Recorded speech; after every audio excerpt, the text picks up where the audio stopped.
So hello and welcome to versatile comedian. तो मेरा एक दोस्त है। अब उसने क्या हुआ, वो एक लड़की के साथ दोस्ती कर रहा था। अब दोस्ती होते होते होते होते मेरे दोस्त की तरफ से प्यार हो गया। मेरे दोस्त की तरफ से हुआ है, लड़की का अभी तक कुछ पता नहीं है। अब लड़की भी इंटरेस्ट दिखा रही है। अब लड़की का इतना इंटरेस्ट है कि लड़की सीधे बंदे को ले जाके अपने घर वालों से मिला देती है, कहती है ये हमारा दोस्त है। लड़कियों को समझ में आ चुका है कि अब कोई नहीं रोकने वाला। पूरी की पूरी जो है ना, वो सारे गेट्स ओपन हैं, सब हो चुका है क्लियर। अब मेरा दोस्त क्या कर रहा है, हमारे रूम में रह ही नहीं रहा।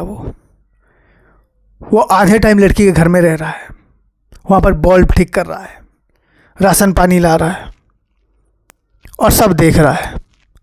3 खराब बाइक्स खड़ी थी लड़की के घर में, सब उसने ठीक करवा दी अपने पैसों से। लड़की की छोटी बहन की शादी थी, बंदे ने अपने सारे फंड्स, पीएफ जो फंड नहीं होते, वो सारे उसने डलवा दिए। वो बंदा वो जिम्मेदारियां निभा रहा था जो घर का उनके घर का बेटा नहीं निभा रहा था। वो घर में सबका फेवरेट था। एक दिन ऐसा नहीं गया जिस दिन वो बंदा सब्जी लेके वहाँ पहुँचा ना हो। एक दिन दूध देने के लिए दूध वाले भैया नहीं आए थे। बंदा पूरा भैंस लेके सामने लेके उनको धोके दे रहा है, ये लीजिए अंकल। और लड़की जो खुश, भाई लड़की को जो खुशी मिल रही है, क्योंकि ऐसे तो दोस्त भी बन गया, घर वालों के साथ दोस्ती भी हो गई और घर वाले उस लड़की को उस लड़के के तक कहीं भी छोड़ रहे हैं। गोवा घूम के आ गई वो लड़की, गोवा फिल्म थिएटर जाके देख के आ गई,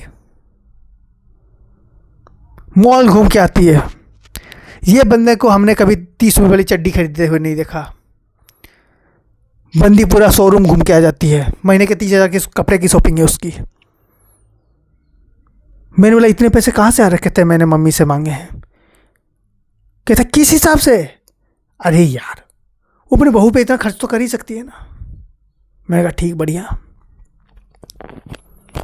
अब ऐसा होते होते क्या होता है कि अब ये बंदा ना बिल्कुल लूटने के कगार पे है, लेकिन बंदा खुश है।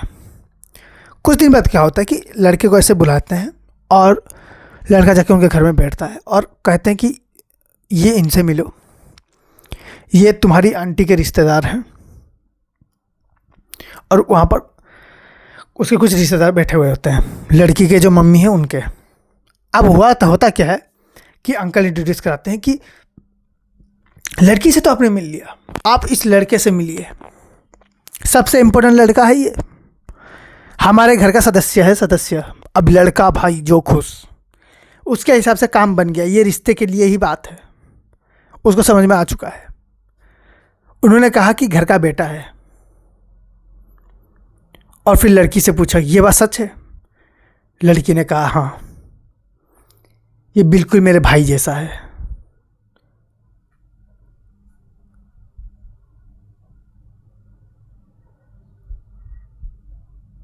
हम लोग ऐसे ही साइलेंट थे भाई।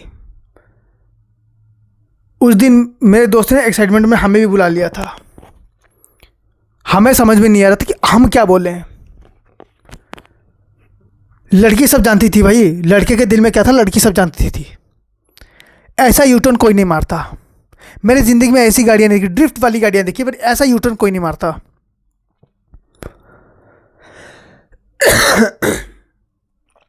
एक टाइम अगर ट्रेन ऐसे जाके ना ये वहीं से यूटर्न में मार लेना, मैं बिलीव करूँगा। ये यूटर्न मुझे समझ में नहीं आया।